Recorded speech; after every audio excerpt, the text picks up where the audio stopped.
అందరికీ నమస్కారం. నేను మీ రాజా. ఈరోజు మా రెసిపీ వచ్చేసి 1 కప్పు గోధుమ పిండితో సాయంత్రం పూట వేడివేడిగా కొత్తగా ఏదైనా స్నాక్స్ చేసి పెట్టాలంటే ఈ విధంగా చేసి పెట్టండి. రుచి మాత్రం మహా అద్భుతంగా ఉంటుంది. సింపుల్గా చేసుకోవచ్చు. ఇలా చేసి పెట్టారంటే పిజ్జా బర్గర్లు కూడా అస్సలు అడగరు, అంత బాగుంటుంది. ఎలా చేయాలో పూర్తి వీడియో చూడండి. రండి వీడియోలోకి వెళ్దాం. ముందుగా ఒక మిక్సింగ్ బౌల్ తీసుకొని 1 కప్పు దాకా గోధుమ పిండి తీసుకోండి. 1/4 టీ స్పూన్ వరకు ఉప్పు వేసుకోండి. ఇందులోకి 1 టీ స్పూన్ వరకు ఆయిల్ వేసుకొని ఇప్పుడు ఈ పిండి ఆయిల్ అంతా బాగా మిశ్రమయ్యే విధంగా బాగా కలిపి పెట్టుకోవాలండి. ఈ విధంగా కొంచెం కొంచెంగా వాటర్ పోసుకుంటూ చపాతీ ముద్దలాగా చేసుకోవాలి. ఈ లోపల మీకు ఒక చిన్న రిక్వెస్ట్ అండి, ఎవరైతే నా ఛానల్ కొత్తగా చూస్తుంటున్నారో సబ్స్క్రైబ్ చేసుకొని చూడండి. ఇలాంటి హెల్తీ రెసిపీలు మన ఛానల్లో చాలా ఉన్నాయి, అవి కూడా చూడండి, చేసుకొని తినండి, సంతోషంగా ఉండండి. చాలా సింపుల్గా చూపిస్తున్నాను, తప్పకుండా ట్రై చేయండి. ట్రై చేసి మీకు ఎలా వచ్చిందో ఫీడ్బ్యాక్ నాకు చెప్పండి. అలాగే మీకు వీలుంటే మీ ఫ్యామిలీ మెంబర్స్కి, ఫ్రెండ్స్కి షేర్ చేయండి, సపోర్ట్ చేయండి. చూడండి, పిండి అంతా ఇలా కలిపెట్టుకోవాలి. కొంచెం సాఫ్ట్గా, మరీ గట్టిగా కాకుండా ఇలా కలిపెట్టుకొని ఒక 10 నిమిషాల పాటు అలాగే వదిలేయాలి. ఇందులోకి ఒక ఎగ్ స్టఫింగ్ కూడా మనం చేసి పెట్టుకుందాం. ఒక మిక్సింగ్ బౌల్ తీసుకొని ఒక 4 గుడ్లు కొట్టి పోసుకోండి.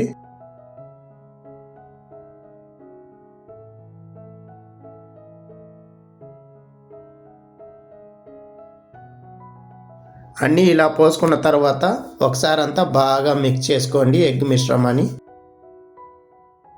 ఇలా మిక్స్ చేసుకున్న తర్వాత ఇందులోకి సన్నగా తరిగిన ఒక మీడియం సైజ్ ఆనియన్ కూడా వేసుకోండి. 2 పచ్చిమిరపకాయలు సన్నగా తరిగి వేసుకోండి. ఇలాగా 1/4 టీ స్పూన్ ఉప్పు వేసుకోండి. మంచి టేస్ట్నిచ్చే కోసం 1/2 టీ స్పూన్ వరకు మిరియాల పొడి కూడా వేసుకోండి. అలాగే ఇందులోకి 1/4 టీ స్పూన్ వరకు చాట్ మసాలా వేసుకోండి, మంచి ఫ్లేవర్ని ఇస్తుంది.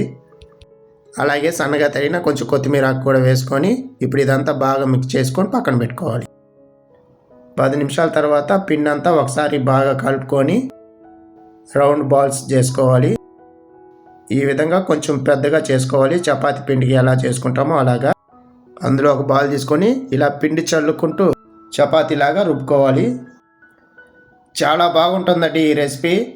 మీ పిల్లలు స్నాక్స్ అడిగినప్పుడు, పిజ్జా బర్గర్లు అడిగినప్పుడు ఇలా చేసి పెట్టండి, అంత బాగుంటుందండి. ఎగ్ స్టఫింగ్తో చేసే ఈ పొరటాలు మిగతావన్నీ కూడా ఇదే విధంగా రుద్ది పెట్టుకోవాలి. అందులో ఒకటి తీసుకొని ఆయిల్ పోసుకొని కొంచెం పిండి చల్లుకొని ఇలాగా రబ్ చేసుకొని మిగతాది సేమ్ అన్నీ ఇదే విధంగా చేసి పెట్టుకోవాలి. ఇలా చేసుకుంటే మనకు లేయర్స్ అనేది పర్ఫెక్ట్గా వస్తుంది.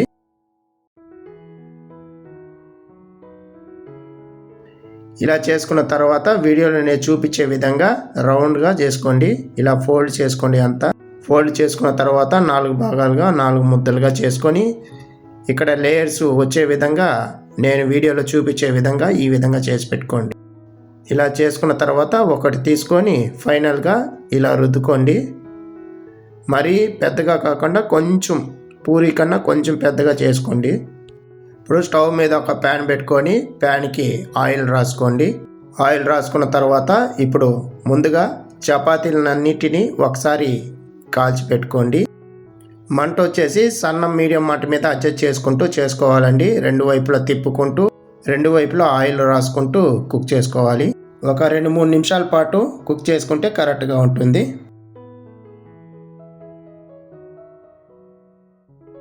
మిగతా అవన్నీ ఇదే విధంగా కాల్చి పక్కన పెట్టుకోండి. ఇప్పుడు అదే ప్యాన్ పైన కొంచెం ఆయిల్ రాసుకొని ఎగ్ మిశ్రమాన్ని కొంచెంగా పోసుకొని ప్యాన్కి సరిపడేంత పోసుకొని నేను వీడియోలో చూపించే విధంగా ఫ్రై చేసుకోండి. అప్పుడే మనకి చపాతీకి స్టఫింగ్ అనేది కరెక్ట్గా ఉంటుంది. ఇదే విధంగా చేయండి మీరు కూడా.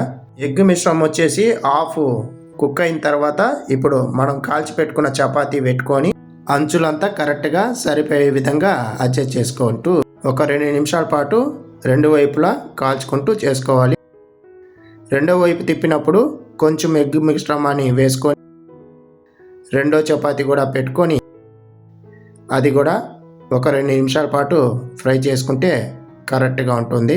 ఈ రెసిపీని మార్నింగ్ బ్రేక్ఫాస్ట్కి కూడా మీరు పిల్లలకి చేసి పెట్టచ్చు. కడుపు నిండా తింటారు. చాలా సింపుల్గా చేసుకోవచ్చు, తొందరగా అయిపోతుంది. అన్నీ రెడీ చేసి పెట్టుకున్నారంటే మీరు కూడా ఇంట్లో ఇదే విధంగా ట్రై చేసి మీకు ఎలా వచ్చిందో ఫీడ్బ్యాక్ నాకు చెప్పండి. మిగతావన్నీ ఇదే విధంగా చేసుకోండి. ఇంతేనండి, రెడీ అయిపోయింది. ఈ వీడియో మీకు నచ్చినట్లయితే లైక్ చేయండి, షేర్ చేయండి, కామెంట్ చేయండి. మరిన్ని వీడియోస్ కోసం నా ఛానల్ని సబ్స్క్రైబ్ చేసి పెట్టుకోండి. ఇలాంటి మంచి మంచి వీడియోలు నేను చేసి చూపిస్తాను. ఈ వీడియో పైన మీ అభిప్రాయం చెప్పండి. అలాగే ఏమన్నా డౌట్ ఉన్నట్లయితే నన్ను అడగండి, తప్పకుండా రిప్లై ఇస్తాను. మళ్ళీ వీడియోలో కలుద్దాం. ధన్యవాదాలు.